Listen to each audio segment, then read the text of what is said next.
નમસ્કાર મિત્રો, આજે આપણે વિડીયોમાં વાત કરીશું ટ્રાન્સપોર્ટેશન યોજના વિશે, જેમાં ધોરણ 1 થી 5 અને 6 થી 8માં ભણતા વિદ્યાર્થીઓને આ યોજના લાગુ પડે છે. તો આ વિડીયોને શરૂઆતથી અંત સુધી જોવા વિનંતીને ચેનલ પર પહેલી વાર આવ્યા તો ચેનલને સબસ્ક્રાઈબ અવશ્ય કરી દેજો, જેથી આવનાર તમામ યોજનાનો લાભ કઈ રીતના મળશે તેની માહિતી તમને ચેનલ પરથી જોવા મળી જશે.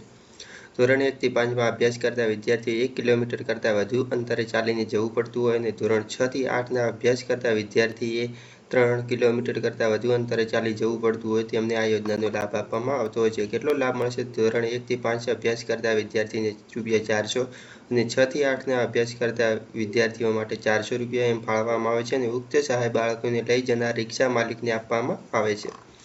લાભ ક્યાંથી મળશે? સંબંધિત સ્કૂલમાંથી તમારે આ યોજનાનો લાભ મળવાપાત્ર થશે, જેથી તમે તમારી સ્કૂલમાં સંપર્ક કરીને આ યોજનાનો લાભ મેળવી શકો છો. તો બસ મિત્રો, આ વિડીયોમાં આટલું જ. ધન્યવાદ.